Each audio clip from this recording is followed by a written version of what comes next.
The galaxy had always been a place full of strange worlds, strange creatures, and strange rules. But even in this huge universe, Earth stood out in a way no one expected. Most planets were calm, gentle places where life grew slowly and safely. But Earth was different. It was wild. It was dangerous. It was unpredictable. Storms could destroy cities, animals could hunt humans, volcanoes could rise from nowhere, and diseases could spread without warning. Other species called such planets Deathworlds, and Earth was ranked one of the worst Class 5-2 aliens. That label meant one thing: the beings living there had to be tough, stubborn, and maybe even a little bit crazy just to survive. For years, many alien civilizations refused to go anywhere near humans. They believed humans were unstable or too emotional. Some thought humans were fearless to the point of recklessness. Others thought they were simply a unpredictable mix of kindness and chaos. But the truth was much more complicated. Humans were not dangerous because they liked danger. They were dangerous because they had spent their entire existence learning how to survive it. Every generation grew up facing challenges that would crush most other species. And instead of breaking, humans adapted. They discovered fire during freezing nights. They built shelters against storms. They crossed oceans even though they didn't know what was on the other side. Their history was filled with stories of people who refused to give up, even when the world around them seemed determined to destroy them. Outside Earth, the rest of the galaxy watched humanity like someone watching a strange animal behind glass, curious but cautious. Sometimes, scientists studied humans the way humans studied predators. They questioned how a species so physically weak compared to others could keep surviving. Humans didn't have strong armor like the galaxy. Their bones weren't as hard as the Drenni. Their reflexes weren't as sharp as the Vekri, yet somehow, humans managed to survive everything. And that mystery made other species nervous. A few alien scholars even warned their governance, do not underestimate the death. If they ever decide to act, the galaxy will feel it. Still, most civilizations believed humanity was too small, too distant, and too unimportant to matter in galactic affairs. Earth had only recently entered the interstellar community. Humans didn't have the biggest fleets, the strongest weapons, or the oldest traditions. So the larger empires ignored them, thinking humans would stay quiet and mind their own business. And for a long time, this assumption seemed true. Humans formed peaceful alliances, traded resources, and learned new technologies. They didn't rush into conflicts, and they didn't try to prove themselves. They behaved like newcomers trying to fit in. But everything changed the day the distress signal arrived. The signal came from a small frontier colony at the edge of known space. It wasn't a human colony. It belonged to a peaceful species called the Liv. They were healers, farmers, and artists, not warriors. Their world was simple and gentle. They had joined the galactic community hoping to share beauty and culture. But their colony was far from the main trade routes, far from protection, and far from help. When trouble struck, they sent a desperate cry across space, begging for anyone at all to come. Most major powers heard the signal but ignored it. The colony was too small. The location was too dangerous. The threat was too unknown. No one wanted to risk their own ships or soldiers for a distant place that didn't benefit them. Some leaders said they needed more time to discuss the issue. Others pretended they never received the message. A few simply shrugged and moved on. But the humans didn't. On Earth, when the distress call reached the Interstellar Communications Center, several officers listened to the message. It wasn't long, but it carried fear, confusion, and helplessness. A Lyran elder's voice broke as she begged for someone to save their people. The room fell silent. Humans knew that kind of fear. They had heard it during natural disasters, during wars, during accidents. It was a sound they could never ignore. Within hours, decisions were made. Not long, not weeks of debates, just hours. Human commanders and diplomats met, reviewed the signal, and agreed they would help. They didn't ask for payment. They didn't ask for political gain. They simply reacted the way humans had always reacted when someone was in danger. They moved. Aliens across the galaxy were stunned. They had expected hesitation, fear, or excuses. Instead, humanity began preparing rescue ships immediately. Medical teams volunteered without hesitation. Engineers loaded equipment. Pilots fueled their vessels. A whole fleet was readied faster than most empires could organize a meeting. To humans, this wasn't impressive. It was normal. If someone needed help, you went. But to the rest of the galaxy, it was unbelievable. As the human fleet launched toward the Lyran colony, rumors spread through space faster than the ships themselves. Some species whispered that the Deathworlders were finally revealing their true nature. Others argued that humans must have a hidden motive. A few believed that Earth simply didn't understand the danger. But there was something else too, something no one could deny: curiosity. Why did humans care so much? Why were they willing to risk everything for people they barely knew? Why act with such speed and determination when even powerful empires refused? The truth was simple: because it was right. But the galaxy didn't know that yet. While the fleets traveled through the cold darkness of space, human soldiers remembered their training. Be calm, be prepared, be adaptable. Human medics checked and rechecked their supplies. Human engineers reviewed every emergency protocol. Everyone felt a mix of fear and excitement, but also pride. They were going to save lives. They were going to do what humans did best, face danger head-on and protect those who couldn't protect themselves. Meanwhile, the Lyran colony struggled to survive. Their defenses were weak. Their people were frightened. Their leaders were losing hope. When they heard that help was coming, they didn't believe it at first. No one had ever come so quickly. No one had ever cared enough. But then the human ships arrived on their scanners, fast, coordinated, and moving with purpose. The colonists stared in shock. These were Deathworlders, the species everyone warned them about. Tough, unpredictable, emotional humans. And yet, they came as friends. The moment the ships appeared in orbit, the entire galaxy shifted. Not physically, not visibly, but in the hearts and minds of countless species watching from afar. Because this was the first time humanity responded to a major galactic crisis. And their response wasn't small, hesitant, or cautious. It was powerful. It was immediate. It was unmistakably human. And although no one realized it at that moment, history had just changed forever. As the human fleet raced through space toward the Lyran colony, the situation grew darker with every passing hour. The message that had first reached Earth only hinted at the danger, but now more information was coming in from scattered transmissions, intercepted signals, and frightened whispers across the trade routes. A terrible force was moving through the frontier, something ancient, aggressive, and merciless. They called themselves the Voltari, and they left behind nothing but silence. No one in the galaxy wanted to face the Voltari. Most species avoided even speaking their name. They were not like pirates or bandits who searched for money. They were not like political enemies trying to gain territory. The Voltari came to consume everything: resources, technology, and even the life of a planet itself. They took what they wanted, destroyed what they didn't, and never negotiated. Their ships were built like living creatures. Their weapons burned through entire cities, and their army moved without mercy or fear. For generations, the galaxy had watched them from a distance, hoping the threat would never get too close. But now, that distant nightmare had reached the Lyran colony. The humans knew only fragments of this story. But what they knew was enough to show how serious things were. Their fleet adjusted speed, checked weapons, and prepared for the worst. Even then, there was no panic, only focus. Humans had been trained for danger all their lives. Whether it was natural disasters, wars, or harsh environments, their instincts were to keep moving and keep fighting. Their minds were used to thinking fast, adapting quickly, and making decisions without hesitation.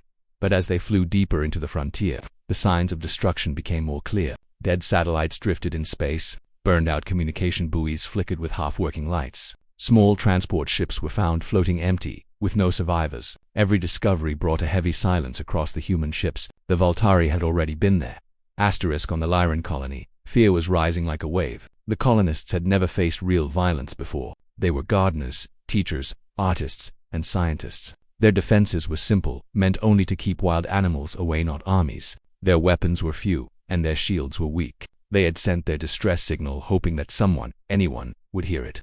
But as the days passed, they had begun to lose hope. The Voltari were approaching, and no help had arrived yet. The Lyran leaders worked to keep calm. They organized shelters underground. They ordered families to stay together. But everyone felt the same cold fear in their hearts. What if the help never came? What if they had already been forgotten?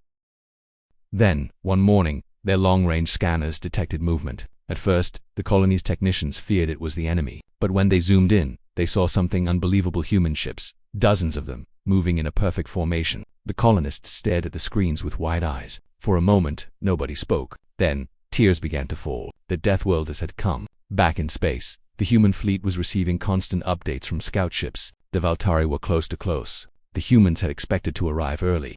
But now it was clear they would be arriving at the same time the enemy was preparing to strike. This changed everything. Instead of a calm rescue operation, they would have to fight to save the colony. Human commanders called their teams to briefing rooms. Soldiers stood shoulder to shoulder, listening intently as holograms showed Voltari ship patterns. Medics checked their gear again and again, knowing they might soon treat injuries they had never seen before. Engineers prepared emergency shields and portable generators. Pilots memorized every possible flight path and escape route. But even with all this preparation, many of them felt a knot tightening in their stomachs. The Voltari were powerful, and no one had ever stopped them permanently. They were like a storm without an end. Yet humans were not afraid in the same way other species were. They didn't freeze. They didn't give up. They knew that even if they were outmatched, they could still make a difference. Humans had faced impossible odds throughout their history and survived. That belief, that stubborn, burning belief, kept them strong. As the human fleet continued forward, tensions across the galaxy grew. Alien governments followed every update. News channels replayed the same headline: Deathworlders responding. Some species worried the humans would bring chaos.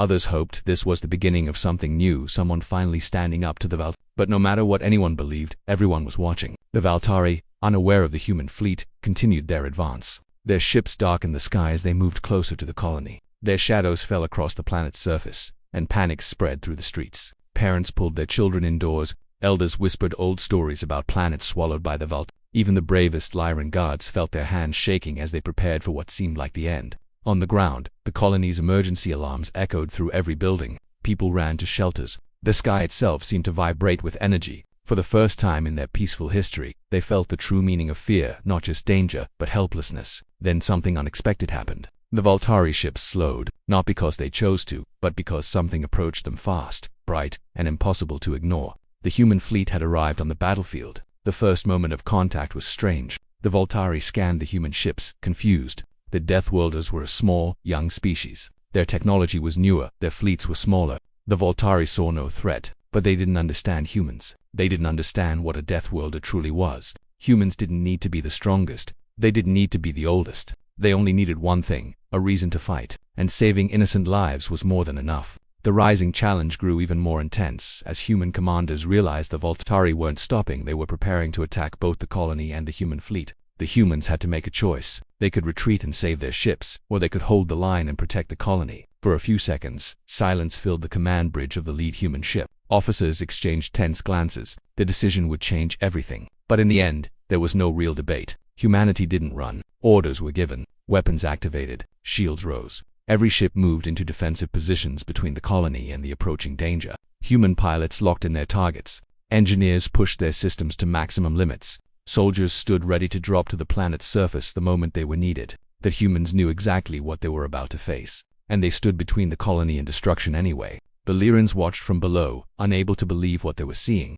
The humans were forming a wall made not of stone or metal, but of courage. A wall that might break, but would never willingly fall. The rising challenge continued to build as the Valtari fleet began powering their weapons. Energy beams gathered at the tips of their ships. The air itself seemed to grow heavier, as though the universe was holding its breath. Across the human fleet, commanders issued final warnings. Medical teams rushed to their stations. Pilots tightened their belts. Soldiers whispered quiet words to themselves, prayers, promises, memories of home. Every human knew what was coming next. Combat, real combat, against one of the galaxy's deadliest forces. Yet even with fear in their hearts, they held their positions. Because they weren't fighting for territory. They weren't fighting for pride. They were fighting for lives. Lyran lives, innocent lives, lives of people who had begged for help with trembling voices. Humans couldn't ignore that call. Not then, not ever. As the Valtari fully charged their weapons, the human fleet prepared for the clash. Lights dimmed. Engines roared. The calm before the storm ended. The rising challenge had reached its peak, and humanity was ready to face it head-on. The first blast from the Valtari fleet tore across the darkness like a line of burning fire. It cut through space with a soundless, deadly brightness, heading straight toward the human ships. For a moment, everything felt frozen, like the whole galaxy had paused to watch. Then the human shields flared to life, glowing white and blue as the attack struck. The shockwave shook every deck, every corridor, every station. Lights flickered, metal groaned, but the ships held. Inside the lead human vessel, alarms echoed through the halls. Officers gripped the sides of their consoles as the force of the blast rolled through the ship. Pilots steadied their hands on the controls. Medics braced themselves in the infirmary. For a second, everyone wondered if the shields would fail, but the Deathworlder technology built through centuries of facing danger on Earth absorbed the energy. When the lights steadied again, the humans breathed out in relief. They had survived the first strike. The Valtari, however, did not wait. Their ships moved with terrifying precision, spreading out like giant predatory birds circling a target. They fired again. This time, the beams came from three sides. The human fleet shifted into defensive formation, creating layers of protection. Each ship covered the others. They moved together like a single living organism. Human commanders shouted orders, voices steady despite the chaos. Rotate shields. Redirect power. Lock targeting systems. Every crew member jumped into action. They had trained for emergencies, but this was beyond any simulation. Still, humans were good at one thing above all. They adapted fast. The second wave of attacks slammed into the fleet. Sparks flew inside the control rooms. The impact made the hull vibrate like a living heartbeat. But once again, the fleet held its place. The humans refused to move aside. They had placed themselves between the colony and the enemy, and they would stay there no matter what. Now it was their turn to respond. Human ships fired. Bright streams of energy burst from their cannons. crossing the space between them and the vault. Explosions lit up the darkness. Some Voltari ships dodged with unbelievable speed. Others absorbed the hits with their strange organic armor. But a few were struck directly, and their hulls cracked open like shattered shells. For the first time in their long history, the Voltari hesitated. They had expected fear. They had expected retreat. They had expected panic, but the humans attacked with determination that shocked them. They weren't fighting like a small, frightened species. They were fighting like warriors who had been preparing their whole lives. Inside each human ship, the battle became even more intense. Communication lines were filled with rapid update ships losing shields, systems overheating, pilots calling for assistance. And through all of this, human commanders worked to keep everyone alive. They redirected the strongest ships to protect the weakest. They moved damaged vessels toward repair units. The entire fleet fought like one family. But no matter how strong the humans were, the Voltari had numbers many more than expected.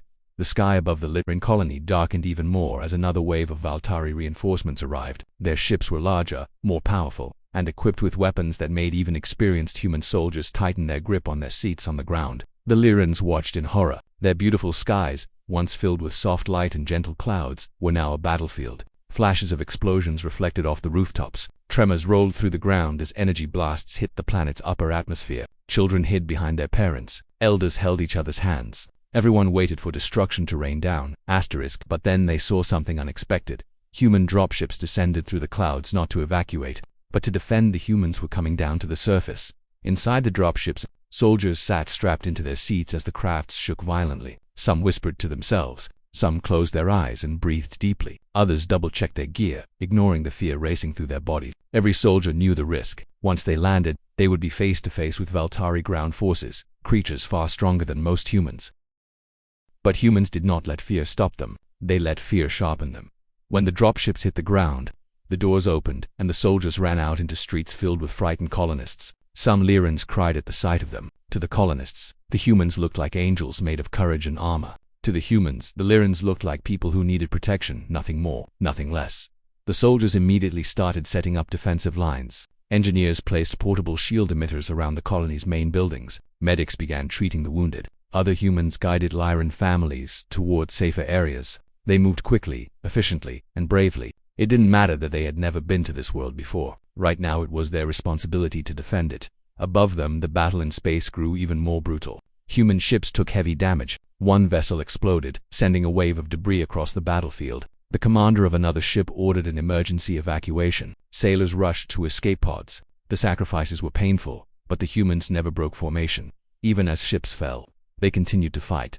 The Voltari then changed tactics. They launched hundreds of smaller attack crafts, like deadly insects pouring out of a hive. These crafts flew toward the human fleet, attempting to overwhelm them with numbers. Human pilots quickly adjusted. They flew into tight formations, twisting and turning with incredible skill. Dogfights broke out across the sky, filled with dizzying maneuvers and sudden explosions. One human pilot, known for having lightning-fast reflexes, took on 3 Voltari fighters alone. His ship flipped, spun, and darted through gaps so narrow that even his own crew thought he would crash. But he managed to shoot down 2 attackers and chase off the last. His actions saved 3 transport ships that were carrying supplies for the ground soldiers. Far below, the ground forces faced their own nightmare.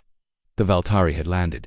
They emerged from their ships like shadow, armored and monstrous. Their movements were sharp and predatory. Their weapons glowed with a sickening red light. The moment they stepped onto the colony, the air felt heavier, colder. But the humans didn't wait. They opened fire the moment the enemy appeared. The explosions shook the streets. Laser blasts cut through the air. The first wave of Voltari was pushed back by the human counterattack, but the Voltari regrouped quickly. They charged forward with terrifying strength. Their armor resisted bullets. Their claws slashed through metal. More humans joined the fight, forming shield walls, using cover, and protecting the colonists behind them. A critical moment came when a group of Voltari broke through the main defensive line and headed straight for the colony's shelter. Inside that shelter were hundreds of Lyrans, many of them children. The humans saw what was happening. Without hesitation, a squad of human soldiers sprinted across the open street, even though it meant running directly into enemy fire. One human sergeant took the lead, shouting for her team to follow. Explosions landed all around them. 2 soldiers fell. The others kept running. They reached the shelter just in time. When the Voltari reached the entrance, the sergeant stood in their way. She raised her weapon and fired again and again. Her squad formed a circle around her, fighting with every ounce of strength they had left. It was a desperate moment, a moment that could have decided the fate of the colony, and it was the kind of moment that humans were known for, the moment when they refused to break. Back in space, the human fleet faced its own crisis. The Valtari were preparing a planet-killer strike. A massive weapon was charging on the largest Valtari ship. If it fired, the colony and most of the human fleet would be destroyed instantly. Only one thing could stop it: a direct attack on the weapons core. But to reach it, someone had to fly through a narrow, heavily defended corridor of ships. It was almost a suicide mission. Human commanders studied the screen in silence. Pilots stared at the glowing weapon, their hearts pounding. Then a veteran commander stepped forward. "I'll go," he said. No one argued. His ship launched at full speed. He flew through a storm of enemy fire, dodging blasts, weaving through debris, and pushing his vessel past safe limits. Sparks burst across his control panel. Warnings flashed everywhere. Still, he kept going. His ship shook violently as he approached the weapon core. With a final burst of energy, he released his ship's payload at point-blank range. The explosion was massive. The entire Valtari weapon fractured and then detonated, sending shockwaves across space. The commander's ship was caught in the blast, but the colony was safe. On the ground, the Valtari suddenly weakened. Their communication was disrupted. Their attack broke apart. Humans pushed them back with renewed strength. The Lyrans, watching from hiding places, saw something they would never forget. Humans fighting with everything they had, refusing to let the colony fall. After hours of brutal combat, the Valtari forces finally retreated. Their ships withdrew. Their ground forces pulled back toward their transports. Human soldiers held their lines, exhausted but unbroken. The critical moment had passed. The humans had not only held the wall, they had become the wall, and the galaxy had just witnessed the impossible. Deathworlders standing against a terror that everyone else feared, and changing the course of a battle that had seemed already lost. Everything from this moment onward would be different. The battlefield slowly grew quiet after the last Valtari ship pulled away, but the silence did not feel peaceful. It felt heavy, like the air itself was trying to understand what had just happened. Smoke drifted across the skies. The smell of burning metal and scorched earth mixed with the cool wind. Human soldiers stood with tired bodies and shaking hands. Lyran families peeked carefully from their shelters, afraid to believe the danger was truly gone. No one moved for a moment. Then, one by one, the humans lowered their weapons. The fighting had stopped. They were alive. The colony was alive. And though they had lost ships, lost brave pilots, and lost friends, they had saved thousands of innocent lives. That realization spread slowly, warming the exhausted hearts of every human who had been fighting. On the ground, a Lyran child stepped out from behind a destroyed wall. She looked no older than 6 or 7 in human years. Her eyes were wide and full of fear but also amazement. She stared at a human soldier who was sitting on a piece of rubble, breathing heavily with dust covering his face. He looked up and tried to smile, though he was clearly exhausted. The moment the child saw that gentle smile, she ran forward and hugged him. The soldier froze in surprise. Then he gently placed a hand on her head. That simple, pure moment spread hope across the colony. Other Lyrans began to step out, slowly and carefully. Some were crying, some were shaking, but they all felt the same thing: relief. Humans had kept their promise. Humans had come when no one else did. Humans had stood between them and destruction, even when the enemy seemed unstoppable. Meanwhile, up in orbit, the human fleet continued working. Many ships were heavily damaged. Some had holes burned through their hulls. Others had lost engines. Fires had to be put out. Broken systems had to be repaired. Human engineers ran through their ships, putting out flames, sealing leaks, and helping wounded crew members reach the medical bays. Despite the chaos, no one complained. No one asked for rest. They all knew there was still work to be done. The first priority was simple: make sure the Valtari were really gone. Human commanders sent scout ships into the nearby space, checking asteroid fields, empty sectors, and old debris areas. Every pilot who went out knew the risk. The Valtari could return at any moment, but they went anyway. Hours passed with no sign of the enemy. It seemed the Valtari had been forced into retreat. For the first time in many years, someone had pushed them back. Then came the second priority: help the colony recover. Human medical ships landed near the Lyran hospitals. Doctors and nurses rushed out with supplies. They treated injuries, set broken bones, and comforted the wounded. Many Lyrans had never seen human medicine before. They did not know that human doctors had trained on a world filled with dangerous diseases and unpredictable injuries. They learned quickly. Human medical teams worked with incredible speed, performing difficult treatments with calm, confident movements. Their experience, built on Earth's harsh conditions, made them incredibly effective here. Lyran doctors watched with wide eyes. They had always believed humans were chaotic and emotional, but seeing human medics working with such focus changed their opinion instantly. They realized humans had learned to carry their emotions without letting them control their actions nearby. Human engineers began repairing the colony's damaged infrastructure. Power lines were rebuilt. Broken shield generators were restored. Communication stations were cleaned, fixed, and reactivated. Human and Lyran engineers worked shoulder to shoulder, sharing tools, ideas, and techniques. Every time a light switched back on, or a room regained heat, or a building became safe again, the colonists cheered quietly. The humans kept saying the same thing: "We're here to help. We won't leave until your home is safe again." This honest promise touched the Lyrans deeply. In the central plaza, what remained of it, the colony leaders met with the human officers. They bowed their heads, overwhelmed by gratitude. Many struggled to find the right words. How could they thank a species who had saved their entire civilization? How could they express the weight of their relief, their gratitude, their awe? In the end, one Lyran elder said with trembling voice, "You did not just save us, you taught us what courage looks like."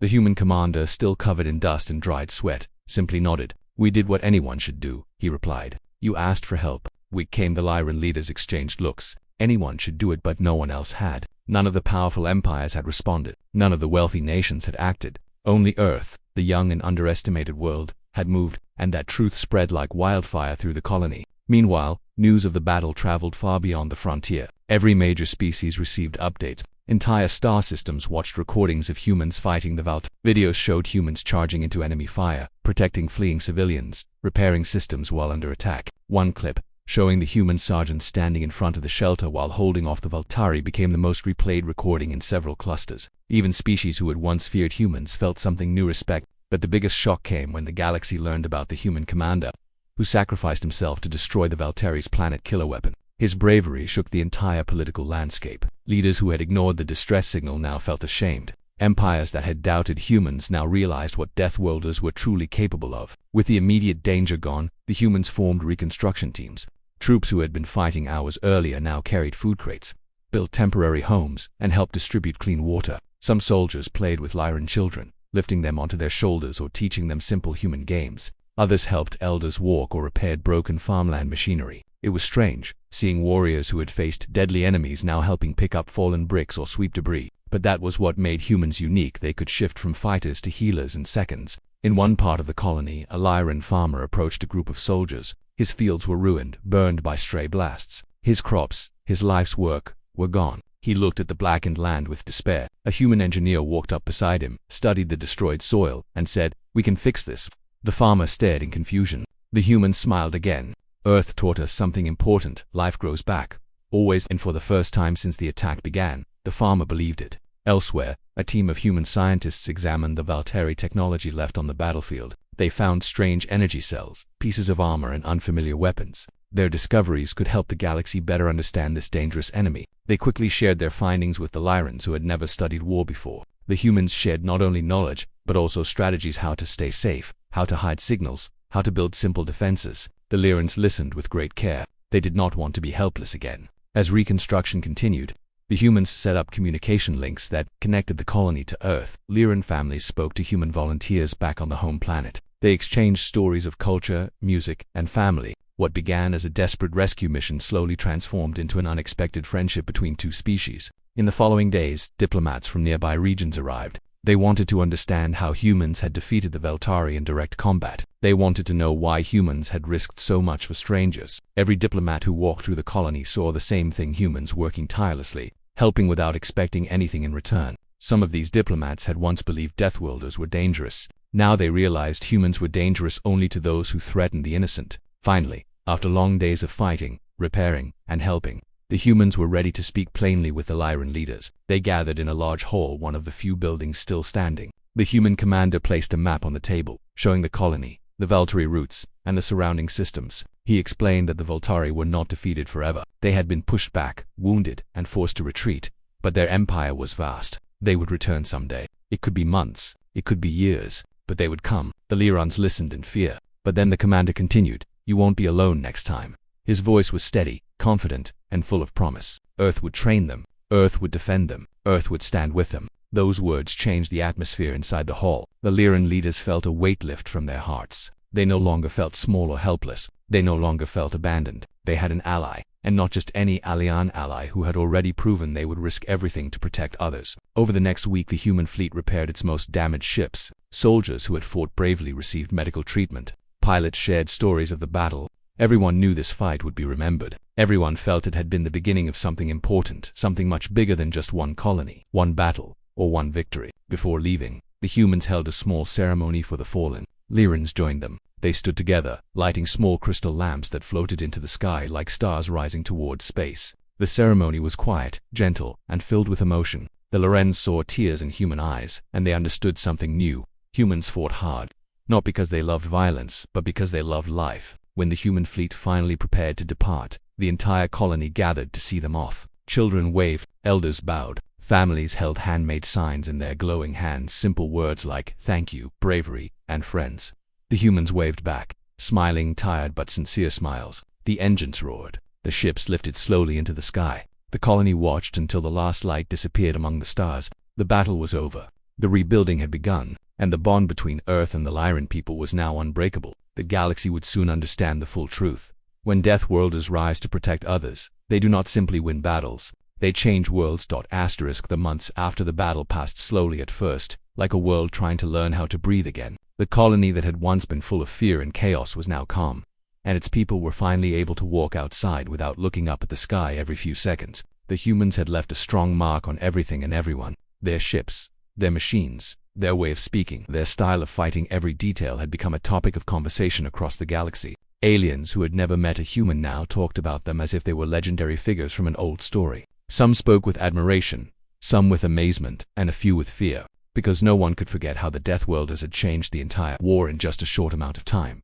The survivors on the colony often shared memories of the first moment humans arrived. They remembered the heavy sound of engines cutting through the sky, the strange but confident voices from the human command channels, and the sight of soldiers running toward danger instead of away from it. These memories stayed with them like a warm fire during a cold night. Many colonists had lost family members, friends, homes, and hope before humanity came. Now, when they looked at the rebuilt roads, the repaired buildings, and the new defensive towers, they felt something they had not felt in a long time: safety. And that safety came because humans refused to let fear control them. Across the galaxy, governments and councils began to study humanity more seriously. They had always known humans were strong. They had seen humans survive things that would kill most other species. But this was the first time they truly understood how humans could change the outcome of a situation simply by deciding not to give up. A few leaders admitted that they had misjudged Earth. They had thought Deathworlders were too wild, too emotional, too unpredictable. But now they realized that humans used those same traits to protect others,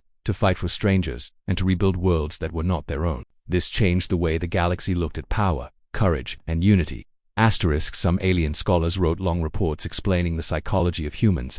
They said humans had an unusual way of bonding. When humans helped someone, they didn't do it halfway. They connected deeply, emotionally, and sometimes illogically, and this emotional drive gave them strength during battles and disasters. Soldiers on the colony often said that humans fought like people who believed every life mattered no matter what species that life belonged to. This shocked many other civilizations, because not all species thought that way, but humans did, and it became one of their greatest strengths. The human commander who had led the final strike was invited to the Galactic Council several times. Every species wanted to understand how he made the decision to risk his own fleet to open a safe corridor for evacuation. When asked about it, he only said, because it needed to be done. At first, this answer confused the council. They were used to long discussions, long debates, and long chains of approval. Humans, on the other hand, acted with speed. They saw danger, they assessed the situation, and they acted. This simple attitude forced many governments to rethink their own slow and careful methods. Some even created new emergency response teams modeled after human strategy. While the political world shifted, the everyday people of the galaxy also changed. Children from different planets started wearing clothes that copied the style of human uniforms. Artists painted pictures of humans standing beside aliens during the final battle. Music creators made songs about the courage of the Deathworlders. In markets, sellers offered human-style tools and gadgets. It became fashionable to use Earth-made items because people believed they represented strength and resilience. But everything was not perfect. Some species were still afraid of humans. They whispered behind closed doors that humans were too strong, too adaptable, too unpredictable. They wondered what would happen if humans ever decided to fight, not as protectors, but as conquerors. These fears created small tensions, especially in regions that had never interacted with humans directly. But when survivors from the colony visited these regions and told their stories, many of these fears slowly softened. They spoke about human doctors who refused to leave injured aliens behind. They spoke about human engineers who worked days without sleep to restore power and water. They spoke about human soldiers who risked their lives to save alien children. These stories traveled far, and each one pushed the galaxy a little closer to understanding that humans were more than their dangerous homeworld. Earth itself also changed after the event. Before, Many humans believed they were not fully accepted in the galactic community. Some felt like outsiders. But after the colony incident, something shifted. Humans were invited to lead training programs, join strategic committees, and help design new security systems. Young humans who had once dreamed of exploring space now received countless invitations from alien academies and organizations. The relationship between Earth and the rest of the galaxy became stronger than ever before. The colony, now safe and rebuilding, created a memorial at the center of its capital. It was not a statue of a human soldier or a human ship. Instead, it was a sculpture showing humans and aliens standing side by side, facing outward together. Under it, a simple line was engraved: "When fear rose, unity rose higher." People visited this memorial every day. Some cried, some smiled, and some simply stood silently, remembering the moment when hope returned. The Voltari threat, while not completely destroyed, had been weakened so badly that they retreated into the darker regions of space. Many believed they would not recover for decades, and during that time, the galaxy prepared better defenses, not only with stronger weapons but with stronger alliances. Humans shared their technology, their emergency plans, and even their survival training methods. For the first time, species that had once ignored each other now trained together, learned together, and built together. As the weeks turned into months, the galaxy realized something important. It wasn't just the human strength that had changed things, it was the human spirit. Their ability to care deeply, fight fiercely, and rebuild passionately had inspired every civilization. The galaxy no longer saw Earth as just a dangerous world. They saw it as a world filled with people who understood suffering and still chose to stand up again and again. And that made humans not only survivors, but leaders. Many aliens started visiting Earth just to understand the Deathworlders better. They walked through Earth's forests, deserts, and mountains and realized that humans had grown strong because their world demanded it. They learned about human culture, humor, music, and emotions. They discovered that humans were complex, sometimes chaotic, sometimes gentle, sometimes strange, but always full of energy and hope. And this understanding made the bond between species even deeper. In time, the galaxy wrote new history books, and in those books, the event at the colony became a turning point. Students reading those books in the future would learn that this was the moment when the galaxy stopped being a loose collection of separate planets and became something closer to a family shaped by fear but united by courage, a courage that humans had shown first. And as life continued and worlds healed, one truth remained quietly in the hearts of millions. The galaxy had changed forever, not just because Deathworlders responded, but because they responded with everything that made them human: bravery, emotion, and an unbreakable desire to protect. The people who witnessed it would never forget it, and the generations who came after would always carry the lessons forward, shaping a future where unity stood stronger than fear.